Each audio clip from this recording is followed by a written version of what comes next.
ሱሪ የሚለብሱትን ዊግ የሚያደርጉትን ሂዩማን የሚቀጥሉትን የሚቀባቡትን እና ሂና የሚቀቡት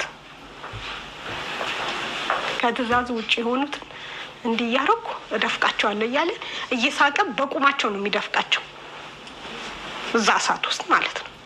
እሳቱ በጣም ሰፊ ነው። ከዛ ልጄ ይለኛል። ብቻ ድምጽ ነው የሚሰማኝ። በዚህ በቀኝ በኩል ማየት አልችልም እንዲዞር ብዬ በጣም ያስፈራል። አይንህን ይወጋል።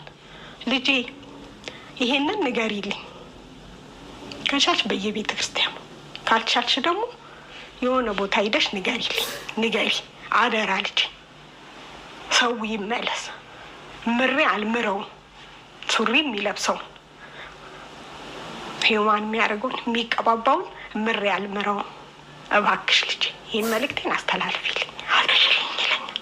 እኔ ተገብቼ አይደለም ኃጢአተኛ ነኝ። ከዛ ለማን ነው የምነግረው ላል ንገሪልኝ፣ ለህዝቡ ንገሪልኝ። አልቋል ጊዜ የለም አልቋል። ሱሪ ትተናል ብለው ይመጣሉ ቤቴ፣ ግን ሱሪው አልወጣም ከቤታቸው ይለኛል። ሱሪው የሚቀባቡትንም አልወጣም። ኧረ ቆይ ላሳይሽ፣ ተመልከች ወደዛ ወደ ግራሽ እዩ ይሄን እንዴት እንደሆነ እዩ። አጥብቆ የሚለብሱ ሱሪ ወንዶችም አልምራቸው እባክሽ። ጠብቆ የሚለበስ ሱሪው ያቁሙ እንዳይለብሱ ይለኛል።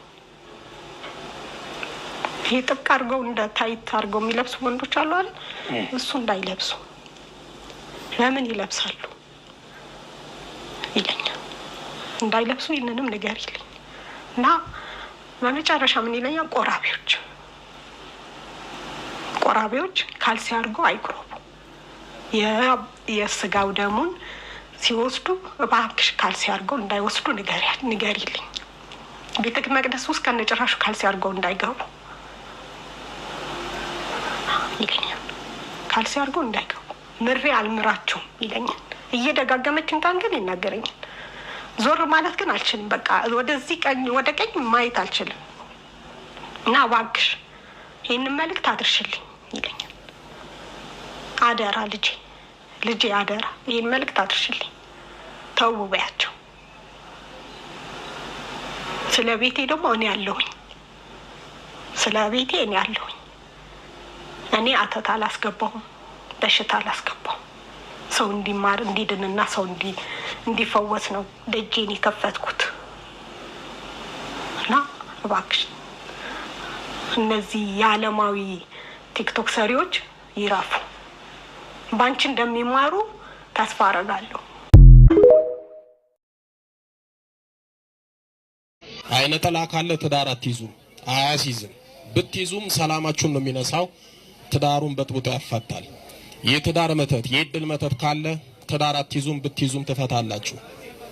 የቤተሰብ ዛር ካለ ትዳር አትይዙም፣ ከያዛችሁ ትፈታላችሁ። እነዚህ ሶስቱ ትዳር ይጠላሉ፣ ትዳር ይበጠብጣሉ፣ ትዳርን ያናውጣሉ፣ እስከ ፍቺ ያደርሳሉ፣ ልጆችንም ይበታትናሉ። ዛሬ እነዚህን ተሸክመን ትዳር ውስጥ እንገባለን።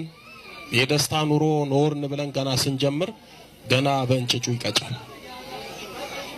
እንደ አይነት ፈተና ነው ያለብን። ከነዚህ ክፉ መናፍስት ሳንጸዳ ከገባን ትርፋችን ፈተና መከራ ነው። የኮ ልትር ነው። ስንት ያገባች ስንት ጊዜ አፋታት?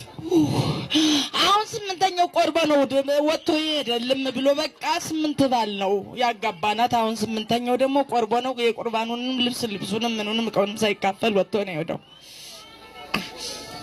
ስንት ባል አገባች? 8 አይደል? 8ቱንም አላቆየም፣ አላበረከተም። 8ቱንም አባረረ። የመጨረሻው 8ኛው በቤተ ክርስቲያን ስርዓት በከበረው ጋብቻ በቅዱስ ቁርባን አገባች። እሱን አባረረው፣ ከቤት አስወጣው።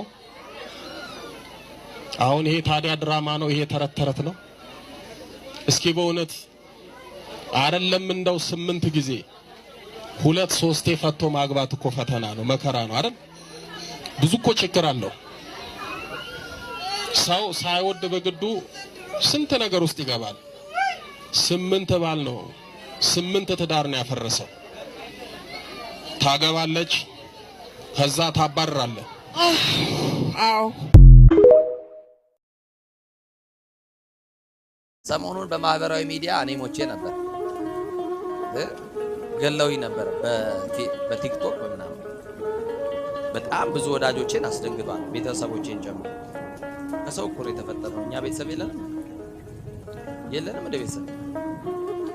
አዎ መነኩሴ ሞተ ነው፣ ደንግጠን አይደለም፣ በፈቃዳችን ሞተናል። ያለ ፈቃዳችን ግን ማንም እንዲገለን አንፈልግም። ሰማችሁ? በጣም የሚያሳፍር ትውልድ። የጠላትስ ሞት ቢሆን ያስደስታል ወገኖች። አያችሁ እንዲሁ የተወደደ ሰው ያለዋጋ ክቡር አባታችን መልአከ ኤዶም አስተካክሎ ነው የጠራኝ። መልአከ ኤዶም አባ ሕርያቆስ ጥቁር አንበሳ ሆስፒታል ሕክምና እንደገቡ ሞተዋል አለ።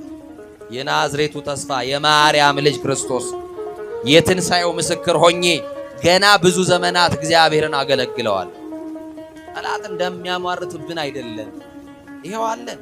ሰዎች ሁሉ አላምን ብለው ቪዲዮ አድርግ እስቲ ይሉኛል። ጣቢታ የምትባል አንዲት ሴት ሞተች ተብሎ ተለቀሰላት። ምን ሆነች ተብሎ? ለቅሶ ደራሾች ተሰበሰቡ። ሙሾ አውራጆች በግጥም እያሰለቀሱ ህዝቡን በለቅሶ አወቁት። አልቃሽም አታጣም የእናቴ ልጅ ከሞት፣ ከንፈር መጣጭ አታጣም የእናቴ ልጅ ሙት እንጂ ቀባሪማ አለ። እኔ አንዳንድ ቀንም ይሄን ያክል ወዳጅ አለኝ እንዴ እስክል ድረስ ደርሻለሁ። እግዚአብሔር በሚያውቀው ሰማችሁ። ፎሎ ለማግኘት ላይክ ለማግኘት ቪው ለማግኘት እንደው ሰው ሞተ ማለት እንደው እንዴት አይነት ህሊና ቢኖረን። ወንጌል ለጠላቶቻችሁ ጸልዩ ይላል። የሚያሳድዷችሁን መርቋቸው ጸልዩላቸው ይላል። አያችሁ አሁን እንዴት አይነት ህሊና ክርስትናችን ምን አይነት ካባ እንደለበሰ ታዘቡት። አሁን ይህንን የሌሎች ቤተ እምነት ሰዎች ይመስሏቸዋል። ውሸት ነው፣ የኛ ቤት ሰዎች ናቸው። የኔማ ተራ ገና ኩታራ ምኑን ያሱ አባቶቻችን ሊቃነ ጳጳሳትን ሳይቀር የሚሏቸው ጉድ ብታዩ እንደው በዚህ ጉባኤ ያላችሁ በጻድቁ በተክልዬ ይላችኋል። አንድ ነገር ብቻ ልበላ። አባቶችን የቤተ ክርስቲያን መምህራንን የማይገባ የጽርፈት የማይገባ ክፉ ቃል እየተናገሩ የሚለጥፉ ሰዎች ለቤተ ክርስቲያን የተቆረቆሩ ሰዎች አይደሉም። ናቸው ወገኖቼ። ይሄው እንደናንተ በወንጌል የሉም። ገብተው የሚያስቀድሱ ጫማቸው እንኳን ወልቆ እንኳን አይተን የምናቆሱ አይደሉም። እና አንድ ነገር ልበላችሁ፣ በሶሻል ሚዲያ ሁሉ ካሜራ ተደርድሯል። እናንተንም ትዝብት ውስጥ ከትቼ ነው የምነግራችሁ ወንድሞቼ። ነቀፌታ ግን አይደለም። በደንብ አድርጋችሁ ስሙ። አባቶቻችሁ በዚህ ልክ ሊቃነ ጳጳሳት የቤተ ክርስቲያን መምህራን አባቶች ሲሰደቡ ለምንድን ነው መልስ መስጠት ማትፈልጉት? ሚዲያ ባለቤቶች ናችሁ። ሚዲያችሁን በአደባባይ እናስተዋውቅላችኋለን። እኛ ያላከበርናቸውን ጳጳሳት የትኛው ቤተ እምነት መጥቶ እንዲያከብርልን ነው? እኛ ያቃለልናቸውን ማን ያክብርልን? የኔን ተው ስለራሴ አይደለም ማወራው። የደነገጥኩት ያፈርኩት ሊቃነ ጳጳሳት ላይ እንደው ምን አይነት ቅንብር እንደመጣ አላውቅም። ግማሹን ያሯሩጧቸዋል፣ ግማሹን የሆነ ነገር ያደርጓቸዋል፣ ግማሹን ከነጭ ሴቶች ጋር ለጥፈው አቀናብሯቸዋል። እግዚአብሔር መንፈስ ቅዱስ ሁላችን የሚቅር ይበለን።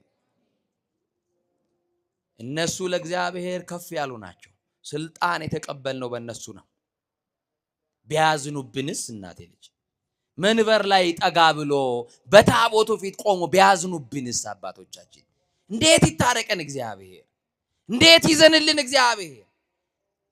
ይሄው እርስ በርሳችን ተጠላለፍን፣ ምቀኞች ሆንን።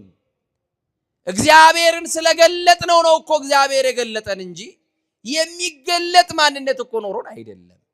ክርስቶስን ስለገለጥነው ክርስቶስ ስለገለጠን እንጂ።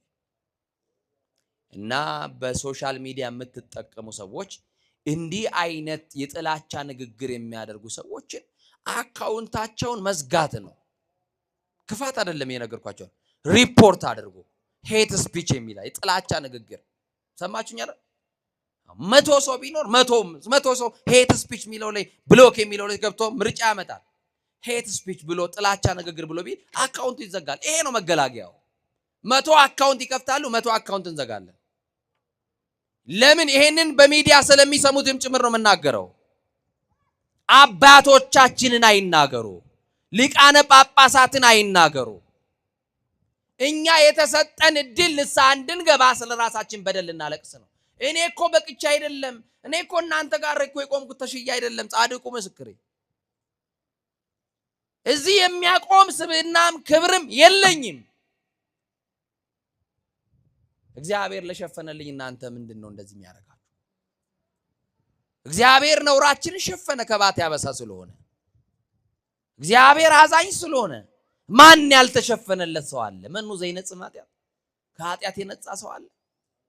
ግን የሰው ልጅ የእግዚአብሔር የምህረቱ ጥገኛ እንደሆነ ቢገባን ጥሩ ነውና